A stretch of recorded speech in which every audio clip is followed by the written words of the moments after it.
성부와 성자와 성령의 이름으로 아멘. 예수님과 어머니 하나 되신 성심을 통해 아버지 뜻 안에서 기도드립니다. 사랑하는 하느님 아버지, 저희가 듣겠습니다. 말씀하여 주시옵소서. 또한 어머니, 인류에게 회개할 수 있는 은총을 주시옵소서. 그리하여 본연의 자신을 깨닫고 또 아버지께 그 영혼들이 점점 가까이 다가가서 자신의 허무적 존재를 깨달아 어떤 것이 헛된 것이고 어떤 것이 진실인지를 올바르게 알고 이해하여 바르게 반영할 줄 아는 영혼들로 모두 새롭게 창조될 수 있도록, 그래서 아버지께서 위대한 질서로 회복될 것이다 말씀하신 그 위대한 질서가 더 빨리 인류에게 다가올 수 있도록, 완성될 수 있도록 축복하여 주시옵소서. 이 모든 기도 우리 주 예수 그리스도의 이름으로 기도드리나이다. 아멘. 성부와 성자와 성령의 이름으로 아멘. 안녕하십니까. 하나님의 뜻 성교의 피아수녀입니다. 오늘도 여러분들과 함께 하느님 아버지께서 아버지께 속한 자녀들에게 주시는 신적인 질서의 메시지 함께 학습해 보도록 하겠습니다. 2021년 10월 11일 대중을 위한 메시지. 저 우리는 또다시 하느님 아버지의 성심이라고 알게 된 큰 불꽃을 봅니다. 하느님 아버지께서 말씀하십니다. 요즘 시대의 사람들은 코로나 바이러스로부터 자신을 보호하기 위해 주의를 기울이고 있는데 이는 당연한 일이다. 그들은 어떻게 해야 자신을 보호할 수 있는지 또 무엇을 피해야만 하는지를 잘 알고 있다. 그러나 사람들은 언젠가는 죽을 자신의 생명을 보호하는 데는 신중한 반면 자신의 불멸의 생명을 보호하는 데는 전혀 주의를 기울이지 않고 있다. 그들은 그들 자신과 나의 관계를 약화시키는 것들이 무엇인지에 주의하지 않는다. 또한 약탈자들로부터 자신의 믿음을 지키려고 노력하지도 않는다. 그들은 자신의 믿음을 온갖 종류의 세균에 노출시켜 자신의 믿음의 건강을 위태롭게 만든다. 그들은 또한 나의 보호 없이 수많은 믿지 않는 이들의 군중과 어울린다. 나의 자녀들아, 너희의 불멸의 생명은 너희가 지상에서 어떻게 살아가느냐에 달려 있다. 너희가 나의 계명을 존중하고 나를 기쁘게 하는 방식으로 살아가려고 노력하면 그것은 마치 너희가 너희 영혼을 보호하는 마스크를 착용하는 것과 같다. 너희가 질병으로부터 너희 자신을 보호하기 위해 노력하는 것 못지않게 이것을 너희 일상생활에서 우선사항으로 삼아라.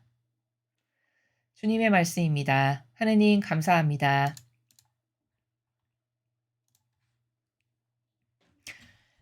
어, 오늘 아버지께서 주신 이 말씀 전체를 아우르는 핵심의 문구로서 축약해서 여러분에게 말씀을 드리면 하나 되는 것의 중요성입니다. 누구와 하나 될 건가?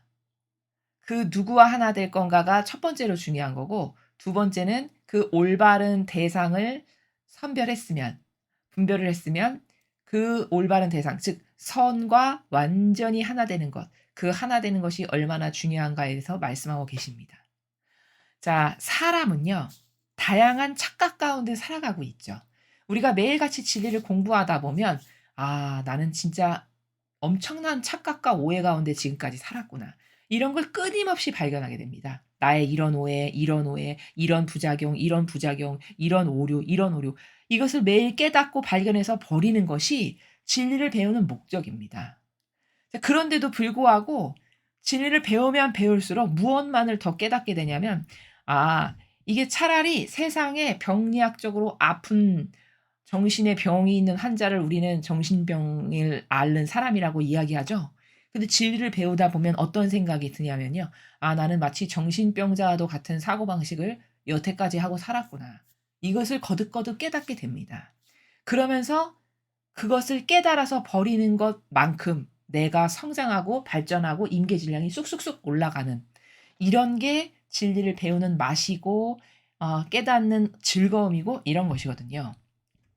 오늘 이 아버지의 말씀도 가만히 곰곰이 생각하면서 듣고 음미하고 저 차원의 세계를 발견하다 보면, 아, 인간은 얼마나 다양한 착각 가운데 살아가고 있는가라는 것을 발견하게 됩니다.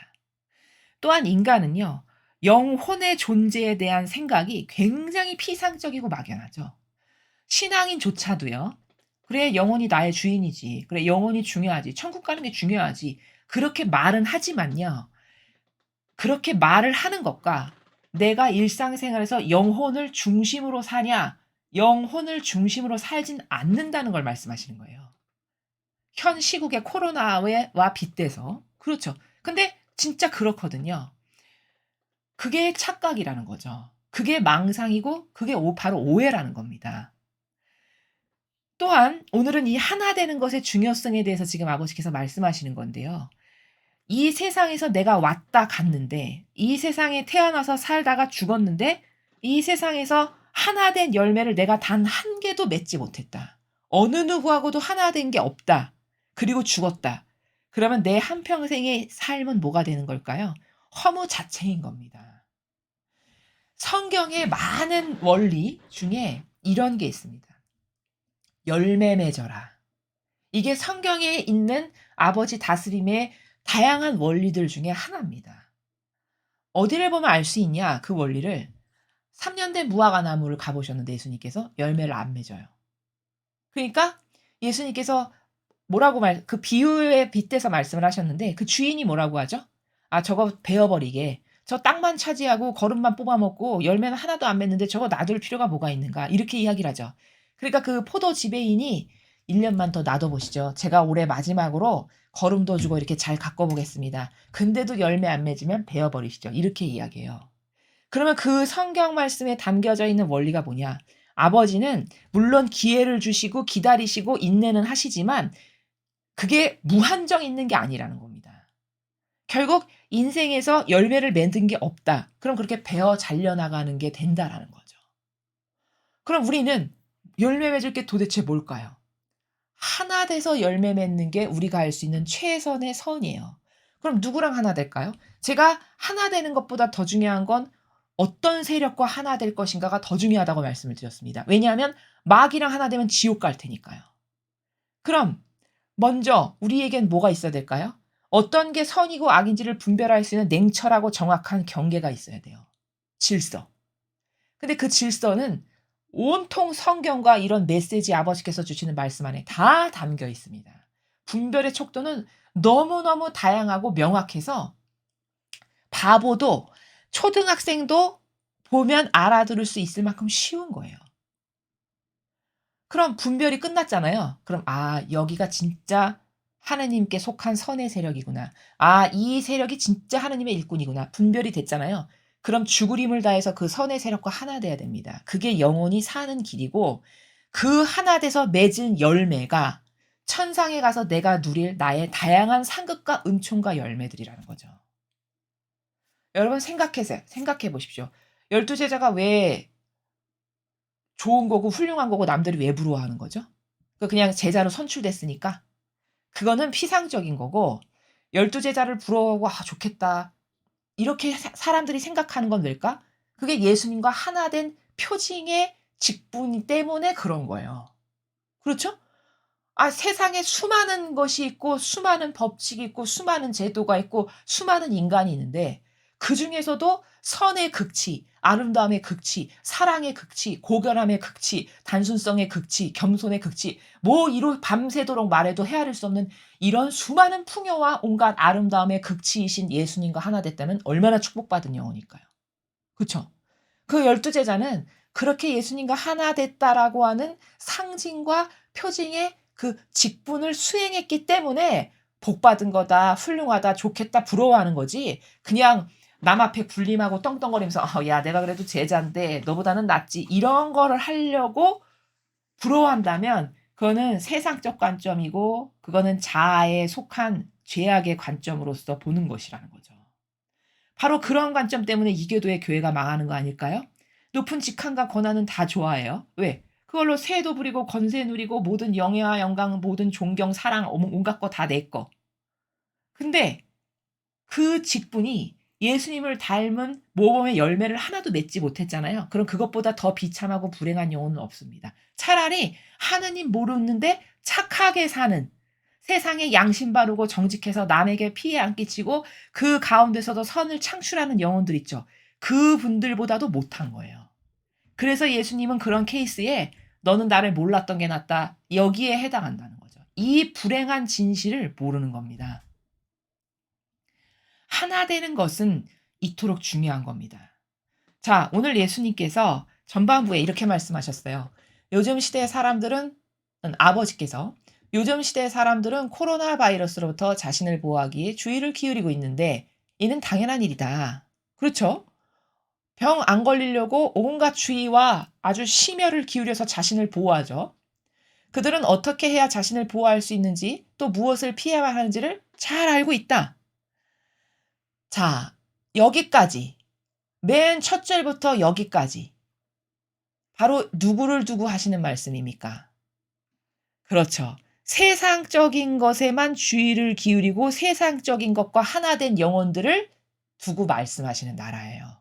그렇죠. 육적 몸, 이 육신이 죽을까봐 전전긍긍하며 건강을 해칠까봐 요만큼만 뭐 잘못되면은 벌벌 떠는 이런 행간의 나라. 이게 다 뭘까요? 그게 바로 그 영혼이 세상적인 것과 저는 하나 된 사람입니다. 라는 반증이라고요. 그 말씀을 하시는 거죠.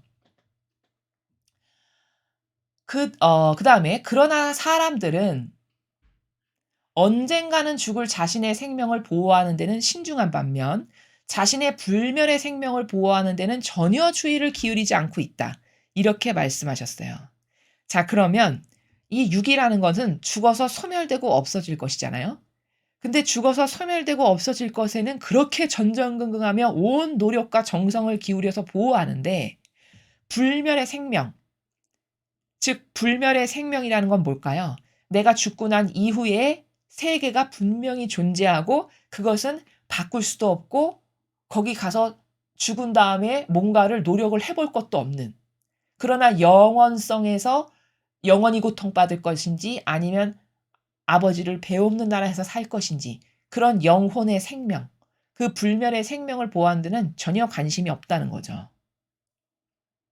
즉 이들은 누구를 두고 지칭하시는 거냐? 하느님과 하나 되지 않은 영혼들을 두고 말씀하시는 거예요. 불멸의 생명을 보호하는 데 주의를 기울이지 않는 사람이라는 것은. 그렇죠? 그들은 그들 자신과 나의 관계를 약화시키는 것들이 무엇인지에 주의하지 않는다. 자, 이렇게 육에만 관심을 쏟고 불멸의 생명이 내가 죽고 난 다음에 어떤 위치에 가서 무엇을 누릴 건가, 멸망할 건가, 성공적인 것을 누릴 건가, 이런 것에 대해서 관심이 없는 이런 사람들은 하느님과의 관계를 약화시키는 것이 무엇인지에 주의를 기울이지 않는데요. 자, 그러면 여기서 하느님과의 관계를 약화시킨다는 건 뭘까요? 하느님과의 나와의 직접적인 관계성에서 점점 아버지와 멀어지게 하는 것들 있죠. 그런 것이 무엇인지를 주의를 기울이고 그런 걸 피해야 되는데 하느님과의 나와의 관계를 점점 멀어지게 하는 것에 신경도 안 쓰고 관심도 없다는 거죠. 자, 그럼 하느님과의 관계를 약화시키는 것들은 많은 관점이 있습니다만 그중에 우리 신앙인들이 특히 성도분들께서 속기 쉬운 것에 대해서 한 가지만 말씀을 드리겠습니다. 악이 하느님과 나와의 이 긴밀한 영성의 관계에서 방해하는 요소가 있어요. 그게 뭐냐면 특히 이 신앙인들에게 그런 오류가 종종 발생하는데 그게 뭐냐면 이런 거예요. 하느님과의 관계성에서 피상적이라는 거죠, 내가. 피상적이고 형식적인 게 아예 내재화되고 길들여져 있다는 거예요. 피상적이고 형식적이라는 거는 구체적으로 무슨 말이냐면 이런 거예요. 내가 어떤 선을 행했어요. 그리고 아버지가 기뻐하실 만한 그런 사랑 실천을 예를 들어 뭐 이웃에게 했다. 혹은 하느님께서 기뻐하실 만한 희생을 했다. 그런데 그것을 이건 아버지의 영께서 지금 내 안에서 작용을 하셔서 내가 아버지의 크나큰 은총과 도움으로 이런 선을 행한 거야 해서 그 아버지가 주신 것에 대한 깊은 신뢰나 그 은총에 대한 절대성의 확신이라든가 이런 게 없고요. 다 어떻게 돌리냐? 자기가 한 걸로 돌리는 거 있죠. 이거 내가 지금 나의 생각이고 내가 훌륭해서 이런 걸 하는 거야. 예를 들자면 이런 생각으로 자신의 것으로 돌려버리거나 아니면 그런 은총의 주체가 하느님이시라는 것에 대해서 막연하고 피상적이다 보니까 어떤 것은 하느님께서 일깨워 주셨는데도 불구하고 하느님께서 일깨워 주신 거라는 것에 대해서 인식이 희박해서 다 좀 저속하게 표현하면 씹어버린다든가 아버지께서 주신 은총에 대해서 간과한다든가 이런 게 하느님과의 깊은 영성의 관계를 더 발전적으로 만들어가게 하는 데 있어서 장애가 된다는 거예요. 우리에게. 그게 바로 여기서 말씀하시는 하느님과의 관계를 약화시키는 것이 무엇인지에 주의를 기울이지 않는다 해서 약화시키는 것들에 해당하는 속성이 악의 방해 요소가 바로 요런 것들이다라는 겁니다. 근데 요런 것은 굉장히 미미하고 그리고 우리가 피상적이고 형식적인 것에 오랫동안 길들여져서 살다 보니까 잘 깨닫지를 못한다는 거죠. 그러나 제가 지금 말씀드린 것에 공감하실 분들이 굉장히 많으실 거예요.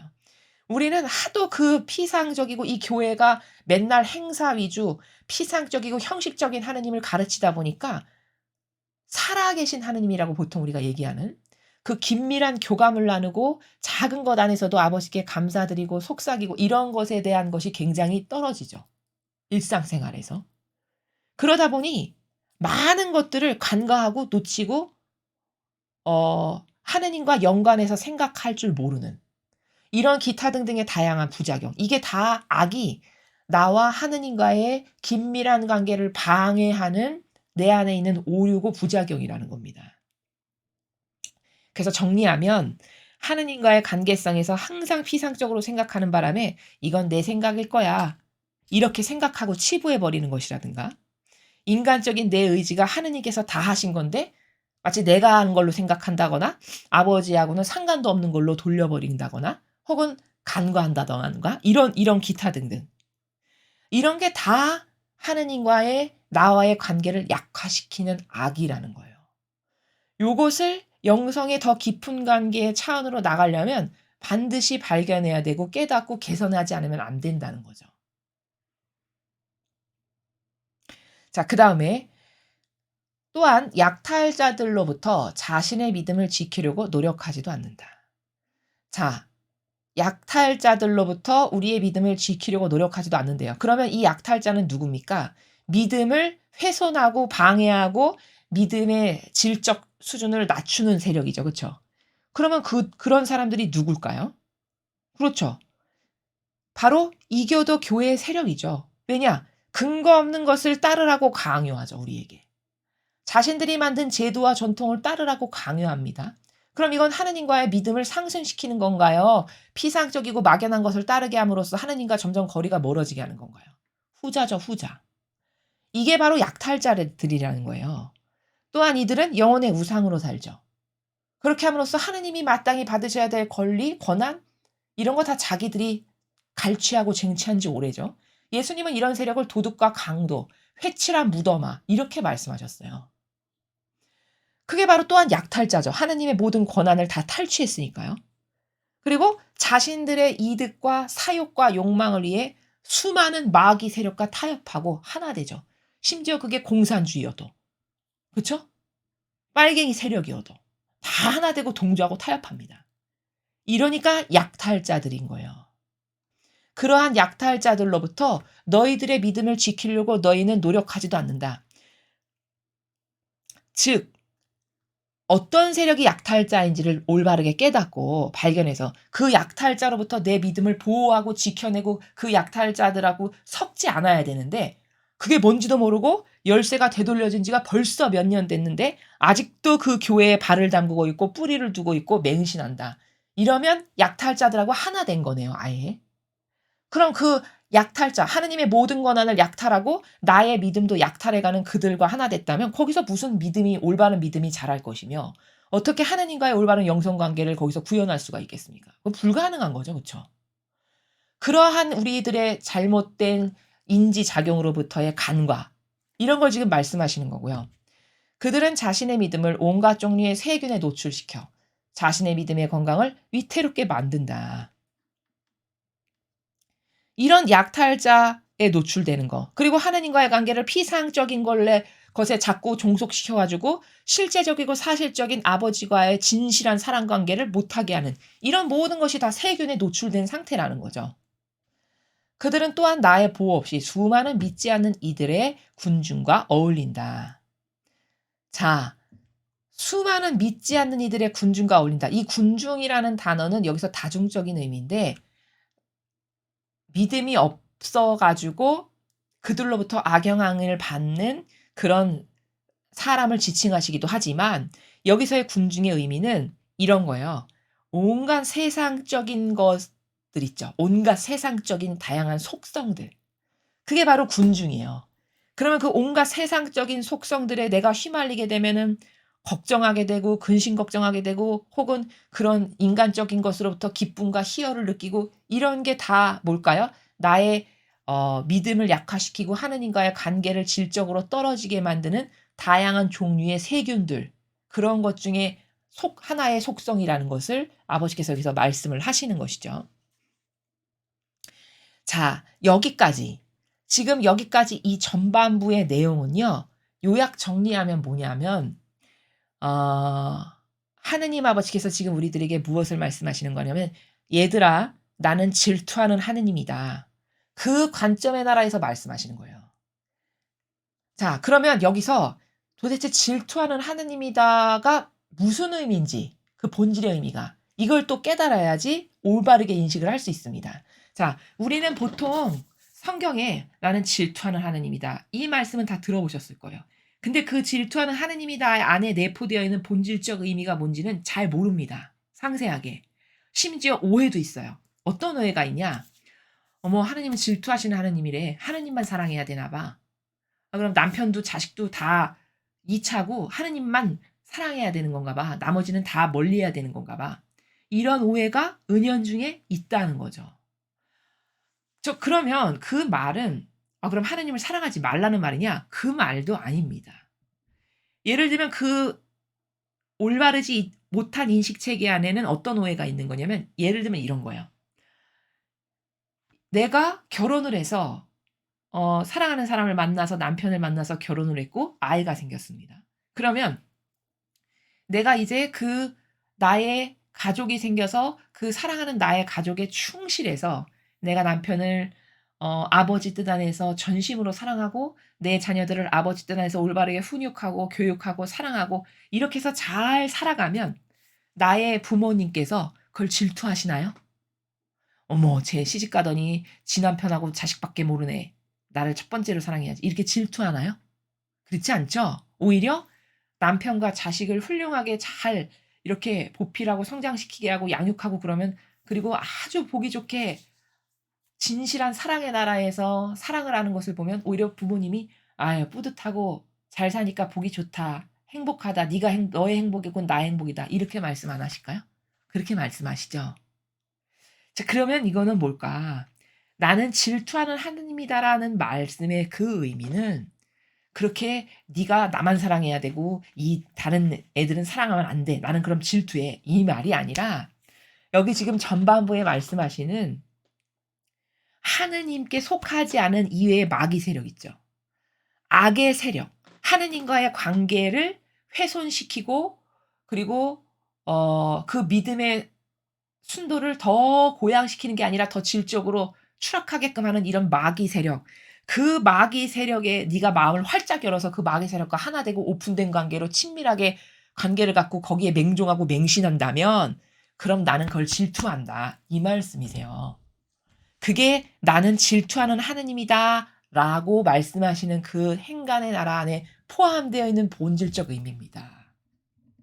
이해가 되시죠? 그래서 여기 뭐 세균이라는 단어 쓰시고 약탈자, 너는 세균에 무방비로 노출돼 있고 약탈자가 뭔지도 모르고 약탈자한테 너를 내맡김으로써 네 믿음을 훼손시키고 있고 이런 거다. 근데 나는 그런 것을 질투한다. 왜? 그게 마귀 세력이고 네 영혼을 짓밟아서 너의 영혼이 결국 지옥이나 연옥 가게 하는 세력이니까 나의 뜻에 반하는 마귀 세력에 네가 하나 된다면 나는 그걸 질투한다. 이런 나라입니다. 이해가 되시죠? 자, 그다음에 "나의 자녀들아 너희의 불멸의 생명은 너희가 지상에서 어떻게 살아가느냐에 달려 있다." 너무너무 당연한 말씀이세요. 반복적으로 계속 말씀드렸던 내 반향이 이 지상에서의 하느님과 관련된 반향이 결국 죽고 나서 내가 누릴 나라, 내가 가서 받을 상급, 내가 받을 풍요 모든 것의 근간이 된다는 것이죠. 너희가 나의 계명을 존중하고 나를 기쁘게 하는 방식으로 살아가려고 노력하면 그것은 마치 너희가 너희 영혼을 보호하는 마스크를 착용하는 것과 같다. 이렇게 말씀하셨어요. 자, 계명을 존중하고 이 말씀은 뭘까요? 원칙을 지키고 이 말씀이세요. 신적 질서의 원칙을 네가 지키고 또 나를 기쁘게 하는 방식으로 살아가려고 노력한다. 이건 또 뭘까요? 하느님과 하나 돼서 아버지 뜻 안에서 아버지께서 나에게 맡겨주시고 보내주신 가족과 이웃을 사랑하는 것. 그게 아버지를 기쁘게 하는 방식이죠. 자, 그렇게 네가 살아가려고 노력한다면 그런 너의 삶과 실제적 행위가 마치 너의 육신을 코로나로부터 보호하려고 마스크를 쓰는 것처럼 너의 영혼을 보호하는 마스크를 착용하는 게 바로 그렇게 살아가는 거다. 이렇게 말씀하시는 것이죠. 너희가 질병으로부터 너희 자신을 보호하기 위해 노력하는 것 못지않게 이것을 너희 일상생활에서 우선사항으로 삼아라.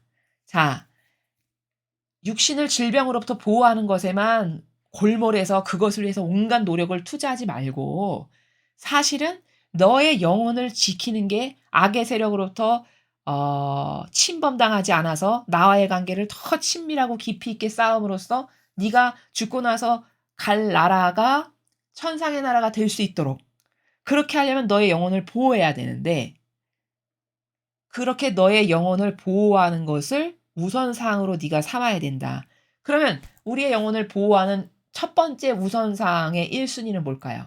하느님과 하나 되는 거예요. 그게 내 영혼이 보호받는 최고의 지름길입니다. 아버지와 하나 되는 것. 자, 그래서 오늘 이 메시지는 전반적인 내용이 어떤 성심의 나라에서 아버지께서 말씀하신 거냐면 없어질 것, 썩어 없어질 것, 무의미한 것, 그쵸? 그런 것과 하나 돼서 패망하는 인간에 대한 안타까움의 아버지의 마음의 나라에서 우리들에게 메시지를 주신 것이다 라는 점입니다. 자, 그러니까 우리는 하나 되는 것이 얼마나 중요한가, 누구와 하나 될 것인가, 이런 두 가지의 테마를 잘 내 영혼 안에서 주지시켜가지고 그 두 가지의 관점으로 실행에 옮기고 선택하는 게 굉장히 중요하다. 이렇게 요약 정리를 할 수 있습니다. 자, 그리고 공지사항을 하나 말씀드리겠습니다. 저희 이 사명이 영혼들을 찾고 있습니다. 어떤 영혼들을 찾고 있냐? 뜨거운 열정과 갈망으로 자신이 하는 일에서 또는 어떤 목표에서 성공하기를 바라시는 분들, 성실한 인내가 있다면 누구나 다 환영합니다. 그것이 초등학생부터 어르신에 이르기까지 남녀노소, 나이, 고아, 직위, 신분 그 모든 것을 다 초월하여 그러한 열절한 열망과 의지가 있으신 분들을 저희들은 만나기를 고대합니다. 그래서 그러한 분들이 그 모든 문제 어떤 것도 좋습니다. 학생이면 공부 문제가 될 거고요. 가정생활에서 잘 안 되시는 분들은 결혼생활에서의 다양한 문제도 있을 거고 혹은 내가 사업을 하는데 사업에서 성공하지 못하고 있고 실패로 좌절하고 있다. 혹은 내가 반복되는 시험의 실패로 좌절하고 있다. 기타 등등 다양한 문제가 있을 수 있습니다. 그런데 도와줄 사람을 그토록 찾았으나 아직까지 만나지 못해서 내가 어떤 목표를 성취해 보지 못하고 계신 이런 분들, 그런 분들을 만나기를 갈망하고 고대하고 있습니다. 그래서 저희 사명은 그런 분들을 아버지 뜻 안에서 도와드려서 그분들이 성공하고 그래서 그런 과정 가운데 하느님을 만나고 그래서 아버지께서 어떻게 살아계시고 어떻게 우리와 함께 하시는지를 더불어 발견하고 깨달음으로써 아버지께도 영광이 되고 그 각각의 개개인에게도 영예가 되는 이런 것의 조력자로서 저희 사명이 역할을 하게 되기를 원하고 있습니다. 그래서 이 강의를 들으시는 많은 구독자분들께서는 본인이 그런 고민이 있으시면 문의를 해오셔도 되고요. 혹은 주변에 안타까운 그런 사정을 보고 계시다. 그러면 그런 분들에게 저희들의 이 원의를 전달해 주시거나 이 강의를 다 돌려주십시오. 그런 분들에게. 하느님 모르시는 분도 괜찮습니다. 상관없습니다. 하느님을 몰라도 이러한 다양한 도전의 과정 가운데 얼마든지 하느님을 발견할 수도 있고 깨달을 수도 있고 하느님께서 역사하시는 방법은 굉장히 다양하기 때문에 그렇습니다. 그래서 그것이 무슨 문제이건 어떤 분이시던 간에 성실하고 인내심 있고 갈망과 열망이 있는 올바른 것을 위해서 내가 좀 한번 올인해 보고 싶다. 이러한 열정과 에너지로 넘치시는 분들. 그러나 지금 피폐해지고 좌절과 절망 가운데 붙잡아줄 손 하나를 바라고 계시는 분들. 이런 분들 다 좋습니다. 저희 사명에게 연락을 주시기 바랍니다. 저희는 그런 분들을 돕기를 희망하고 있습니다. 이상으로 2021년 10월 11일 대중을 위한 메시지 해설을 마치겠습니다. 감사합니다.